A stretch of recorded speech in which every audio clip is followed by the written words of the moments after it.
अब देखते हैं अब क्या आता है इनटू और ऑनटू।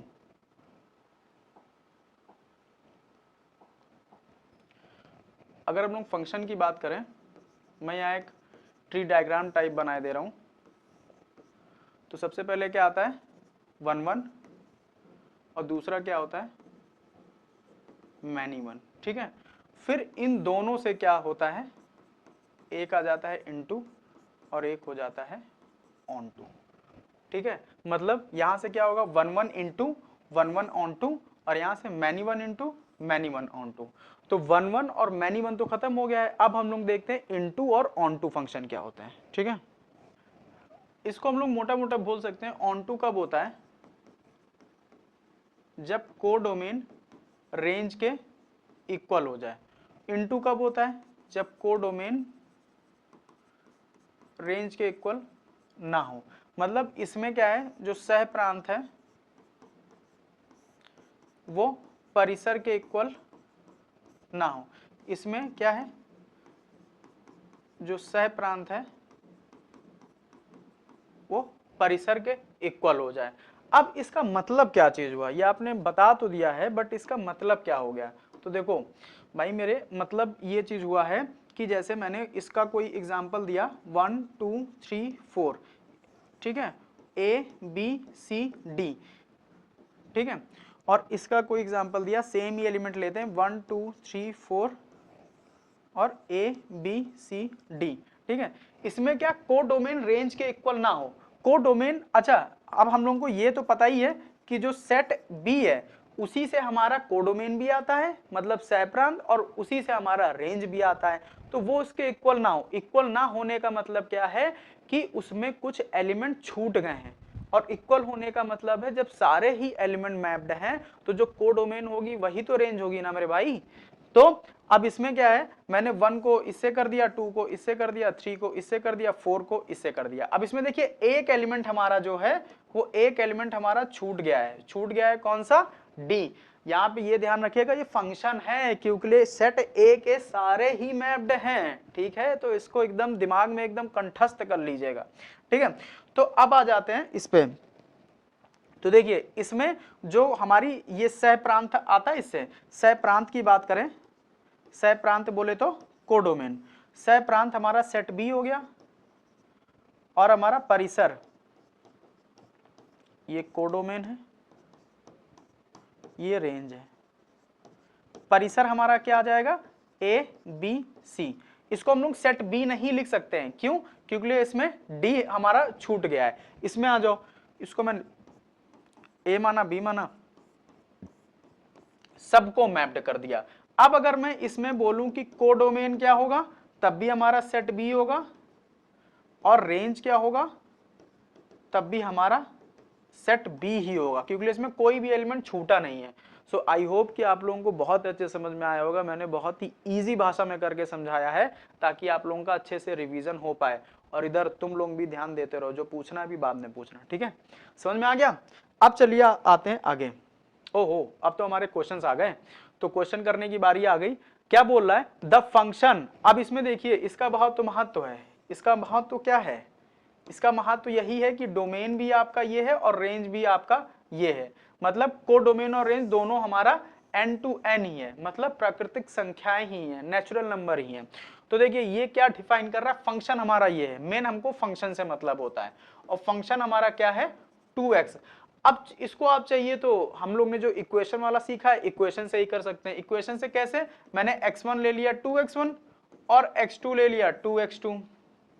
फिर क्या करते हैं, दोनों इक्वेशन को इक्वल, x1 बराबर 2x2, ये दोनों खत्म, क्या आ गया x1 बराबर x2 आ गया। अब यहां से ये तो पता ही चल गया ना ये 1 1 है, 1 1 है। तो ऑप्शन में देख लीजिए यहाँ पे ये तो 1 1 आ ही रहा है, देख लें कोई एक से ज्यादा तो नहीं, मैनी 1 नहीं होगा, नॉट 1 1 नॉट 1 1 ये खत्म, केवल 1 1 ही होगा। अब अगर हो सकता था कि इसमें और भी कोई होता, और भी कोई फंक्शन होते, जैसे इनटू ऑनटू में चेक करना होता, तो इसलिए मैं ऑप्शंस को देख रहा था कि ऑप्शन एलिमिनेशन को भी लगा के हम लोग कई बार जो आपके 40 to 50% जो क्वेश्चंस आएंगे उसको आप ऑप्शन एलिमिनेशन से लगा सकते हैं बखूबी, उससे आपका बहुत टाइम बचेगा, ठीक है। तो पहला क्वेश्चन हो गया। दूसरा क्वेश्चन देखते हैं। अब देखिए ये हमारा फॉग गॉफ, ठीक है। फॉग गॉफ भी आप में एक क्वेश्चन वो आई जाता है उसका, तो फॉग गॉफ वाले क्वेश्चन कैसे करते हैं इसको देखते हैं। तो इसमें भी फंक्शन क्या है आपका, साइन एक्स, ठीक है। और हमको निकालना क्या है, और इसमें जी एक्स भी गिवन है, जी एक्स आपका है 4x², निकालना क्या है, गॉफ, है ना। गॉफ का मतलब क्या चीज हो गया, जी ऑफ एफ, ठीक है, ये ऐसे लिखा होता है, वहां पे मिस टाइप हो गया है। तो जी ऑफ एफ मतलब जी और इसके अंदर एफ एक्स वाला फंक्शन, ठीक है, इसके अंदर है एफ एक्स वाला फंक्शन। मतलब पहले आप जी वाला फंक्शन लिखेंगे, जी वाला फंक्शन क्या है 4x², बट 4x² पूरा नहीं लिखेंगे, इसमें आप लिखेंगे 4 और x², x की जगह क्या है, एफ एक्स वाला फंक्शन लिख देंगे, क्या है वो, साइन x का स्क्वायर, ठीक है। तो ये हमारा आया क्या है, इसको हम लोग लिख सकते हैं 4 sin² x, ये आ गया है। तो हमारा कौन सा ऑप्शन है, ऑप्शन नंबर 2 हमारा सही है, ठीक है। अच्छा यहाँ पे ये भी ध्यान रखिएगा, बहुत बच्चे क्या करते हैं जल्दीबाजी में, उनको जब दिखता है अरे आसान क्वेश्चन है तो वो लोग देखते नहीं है, आनन फानन में कुछ भी आंसर वो टिक मार आते हैं। इसमें बहुत से बच्चे क्या चीज वो करते हैं, ये ऑफलाइन बैचेस में भी ये देखने को पाया गया है, जैसे ये है तो ये ना मान के ये मान लेते हैं ये, ठीक है। अब स्क्वायर हो गया, दोनों पे स्क्वायर हो गया, तो वो सेट से ऑप्शन फर्स्ट माराएंगे, जो कि फर्स्ट ऑप्शन गलत है। हमको स्क्वायर का बखूबी ध्यान देना है कि स्क्वायर किस टर्म पे दिया, इस टर्म पे स्क्वायर दिया है कि इस टर्म पे स्क्वायर दिया है कि दोनों पे दिया है, ठीक है। तो इस चीज को ध्यान रखिएगा। आते हैं अगले क्वेश्चन पे। अगला क्वेश्चन क्या है, the function F R to R real number, जो हमारा फंक्शन है एफ एक्स वो भी आर टू आर है, और जो जी एक्स है वो भी आर टू आर है। डिफाइंड बाई, फंक्शन हमारा दिया है F X equal to cos X, ठीक है, और जी एक्स दिया है हमारा 3x², ठीक है। देन द वैल्यू ऑफ, फिर से गॉफ की पूछी है, तो जी ऑफ एफ, ठीक है। तो हमारा पहले जी वाला फंक्शन क्या है 3, एफ वाला फंक्शन क्या है, ओ सॉरी, हाँ जी वाला फंक्शन 3, फिर एफ एक्स की जगह यहां पर रख देंगे cos x और इसका होल स्क्वायर। तो वही पिछले क्वेश्चन की तरह है, ठीक है। तो इसमें कुछ घबराने की जरूरत ही नहीं है, ये सेम टाइप का क्वेश्चन हो गया है, प्रैक्टिस हो जाएगी। तो इसका ऑप्शन नंबर 2 हो जाएगा। अब आ जाते हैं नेक्स्ट क्वेश्चन पे, question number 4। The function F X ये दिया है, जी एक्स ये दिया है, then what will be the value of gof. अब देखिए इस टाइप का भी क्वेश्चन आता है आपसे, इस बार फॉग या गॉफ की वैल्यू नहीं पूछा है, ये कंपोजिशन ऑफ फंक्शन की केवल वैल्यू नहीं पूछा है, उसने दिया है फॉग और गॉफ की वैल्यू 25 है। देन हमसे पूछा है कि उसके क्या क्या आंसर आएंगे, मतलब कौन कौन से रूट्स आएंगे, ठीक है। तो देखिए पहले तो जो हम लोग करते हैं फॉग या गॉफ वाला, पहले वही करेंगे। पहला फंक्शन कौन सा है, पहले एफ वाला है, तो पहले एफ वाला ओ रखेंगे 2, और एक्स की जगह जी वाला फंक्शन ओ रख देंगे। जी वाला क्या है, x² + 7, ठीक है, इतना हो गया। और प्लस ये f वाला अभी हमने पूरा फंक्शन नहीं हो रखा है, इसको ध्यान रखिएगा। पहले f वाला फंक्शन रखा, जहां पे x की वैल्यू है वहां पे gx की पूरी वैल्यू रख दी, फिर जो ये +7 है, इस +7 को भी लिखना है, इसको भूल मत जाइएगा, ठीक है। और इस पूरे की वैल्यू हमको 25 दिया है। अब तो ये बहुत आसान हो गया, तो ये क्या हो जाएगा 2x² + 14 + 7 = 25।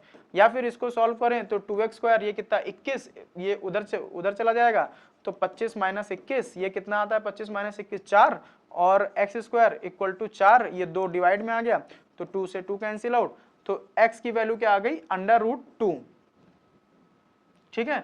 अब क्या √2 ही आएगी, नहीं, यहां पे ध्यान दीजिएगा, क्यों नहीं √2 आएगी। यहां से मैं आपको क्वाड्रेटिक इक्वेशन, दो द्विघातीय समीकरण होता है, मैं उसकी कुछ बात आपको बता रहा हूं। कभी भी ऐसे गिवन हो x² = 2 या x² = 3 या फिर x³ समथिंग कुछ भी गिवन हो, तो जितनी पावर होती है ना उतनी ही उसकी वैल्यूज आती हैं, या फिर बोल दें उतने ही उसके रूट्स आते हैं।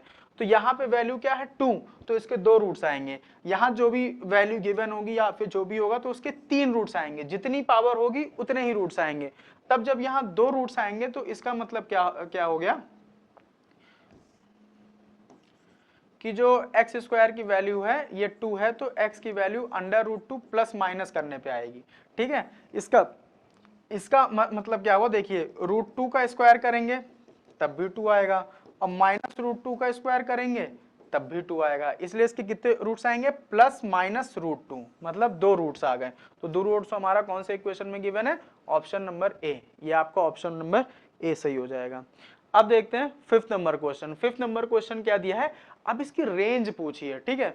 तो रेंज से पहले मैं आपको बताना चाहूंगा कि आपको ट्रिग्नोमेट्रिक फंक्शन जो है उसकी रेंज पता होनी चाहिए, ठीक है। मैं आपको रेंज उससे पहले बता दे रहा हूं, जो भी साइन या कॉस के थीटाज होते हैं उनको मैं अगर नंबर लाइन पे प्लॉट करना चाहूं तो क्या आता है, 0 1 -1। तो इनकी जो वैल्यूज होती है ये -1 से लेके +1 तक होती है। और जहां भी मैं ये बनाऊं इस तरह तो ये ओपन ब्रैकेट, ठीक है, और जहां भी मैं ऐसे गोला भर के बनाऊं ये है क्लोज ब्रैकेट। अब ओपन ब्रैकेट और क्लोज ब्रैकेट तो आप लोग जानते ही होंगे। ओपन ब्रैकेट का मतलब हो गया ये, क्लोज ब्रैकेट का मतलब हो गया ये।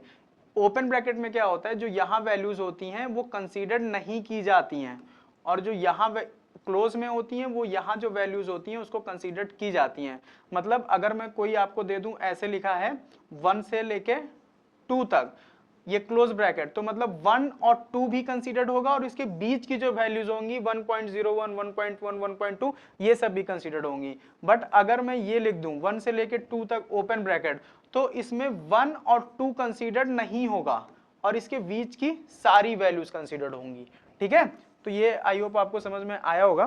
तो इसका क्या होता है, साइन और कॉस का, साइन और कॉस का होता है सीधे -1 से +1 विद क्लोज ब्रैकेट, ठीक है, -1 से +1 विद क्लोज ब्रैकेट। अब अगर मैं tan और cot की बात कर दूं तो tan और cot का आप लोग जानते ही होंगे कि पूरी वो जो रियल नंबर की लाइन होती है पूरी ही होती है, तो ये होता है हमारा r। तो इसकी रेंज हम लोग सीधे लिख देते हैं क्या, r, ठीक है।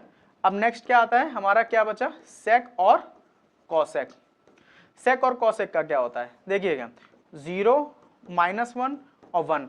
कभी भी आप वैल्यूज को जो याद करते हैं कि sin 30/2, tan 31/√3, cosec 32, जो आप ये याद करते हैं, कभी भी इसको थोड़ा सा वो करिएगा, ऑब्जर्व करिएगा इन वैल्यूज को। तो जब ऑब्जर्व करेंगे sec और cosec की वैल्यू, तब आप क्या जानेंगे, इसकी जो वैल्यूज होती है कभी इन दो नंबर्स के बीच में नहीं होती हैं, ठीक है, इन दो नंबर के पॉजिटिव या इन दो नंबर के नेगेटिव में होंगी। मतलब अगर मैं इसकी बात करूं तो यहां पे क्लोज ब्रैकेट ही रहेगा, इससे बड़ी और इससे छोटी, बट कभी इन दोनों के बीच की नहीं रहेंगी। तो इसको लिखने का तरीका क्या है, हम लोग ने सेट वाले चैप्टर में देखा था। तो इसका लिखने का तरीका क्या, इधर होता है -∞, इधर होता है +∞, मतलब -∞ से -1। अब -1 पे क्लोज ब्रैकेट रहेगा कि ओपन, तो -1 पे क्लोज ब्रैकेट रहेगा। यहां हम लोग ने ये वाला डॉट बनाया है ना, तो क्लोज ब्रैकेट। और कभी भी इन्फिनिटी पे हम लोग क्लोज ब्रैकेट नहीं लगाते हैं, क्योंकि इन्फिनिटी हमको पता नहीं होता है वो कौन सा नंबर होगा, तो उसको हम लोग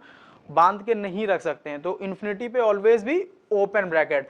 अब इतना ही तो आंसर नहीं है, क्योंकि इसने तो केवल इतना भाग लिया है ना, अभी ये भाग तो बाकी है। फिर उसके लिए हम लोग लगाते हैं यूनियन, ठीक है, कुछ ध्यान आया, यूनियन इंटरसेक्शन, तो लगाते हैं यूनियन। यूनियन पे क्या आएगा, +1 से लेके इन्फिनिटी तक, और इन्फिनिटी पे ओपन ब्रैकेट। तो ये रेंजेस आपको पता होनी चाहिए। जब ये रेंज पता होगी तो आप जो ये वाला क्वेश्चन है ये बहुत अच्छे से कर पाएंगे। कैसे, देखिए, जो हम लोग ने cos x की रेंज पढ़ी क्या, -1 से 1, ठीक है, x की। अब यहां एंगल ना कुछ भी हो जाए, वही रेंज cos, अगर मैं 100x लिखूं तो उसकी भी रेंज यही होगी, रेंज चेंज नहीं हो जाएगी। मतलब ये एंगल पे मल्टीप्लाई का बोल रहा हूं, इससे पहले मल्टीप्लाई नहीं, इसका एंगल। ये अगर ये लिखा है 3 cos 100x, तो जो ये 100x है ना, ये इसका एंगल है। एंगल मतलब ये इसका कोण है, ठीक है, और जो 3 है वो इससे मल्टीप्लाई है। तो मैंने क्या आपसे कहा कि एंगल जो भी cos x का होगा वही cos nx का रेंज होगा, मतलब एंगल कुछ भी हो सकता है। तो मैं cos 2x को, cos 2x की रेंज वही होगी जो cos x की रेंज होगी, एग्जैक्टली। तो -1 से +1, ठीक है। अब ये थोड़ा सा आपको लगाना पड़ेगा इनइक्वालिटी चैप्टर का, जो आप लोग ने क्लास 11th या 12th में पढ़ा होगा। तो अब क्या करते हैं, देखिए अब इस cos 2x के बाद क्या है, इसमें 3 का मल्टीप्लाई है, तो जब 3 से मल्टीप्लाई करेंगे तो पूरे फंक्शन में करेंगे, मतलब हम लोग इधर भी मल्टीप्लाई करेंगे, ये LHS में, RHS में और बीच में भी। अब 3 से मल्टीप्लाई करेंगे तो ये 3 cos 2x हो जाएगा, ठीक है, और इधर 3 से मल्टीप्लाई करेंगे तो -3, और इधर 3 से मल्टीप्लाई करेंगे तो 3 आ जाएगा। फिर क्या है, अब ये पूरा फंक्शन तो क्लियर हो गया, अब हमको इसमें एक जोड़ना है, तो एक जोड़ना है तो सबसे पहले बीच में जोड़ दें, 1 + 3 cos 2x जोड़ दिया, इधर एक जोड़ेंगे 4 और इधर एक जोड़ेंगे तो -2। तो हमारी ये देखिए इस फंक्शन की रेंज कहां से कहां तक आ गई, -2 से 4 तक, तो -2 से 4 ऑप्शन नंबर बी हो गया, ठीक है। तो आई होप कि आप लोगों को ये बहुत अच्छे से चैप्टर समझ में आया होगा। रिवीजन करते रहिए, लास्ट टाइम में हम लोग मॉक टेस्ट के रूप में काफी सारे क्वेश्चन जो भी पढ़ते जाएंगे वो करेंगे। उम्मीद करता हूं कि अब वीडियो जल्द से जल्द आए ताकि आप लोगों को भी रिवीजन करने में कोई दिक्कत ना हो। तो तब तक के लिए हम लोग से कनेक्टेड रहिए, जो भी बच्चे आपके और जानने में हैं उनको भी शेयर करिए, और हम लोग मिलते हैं अगली वीडियो में। तब तक के लिए जय हिंद।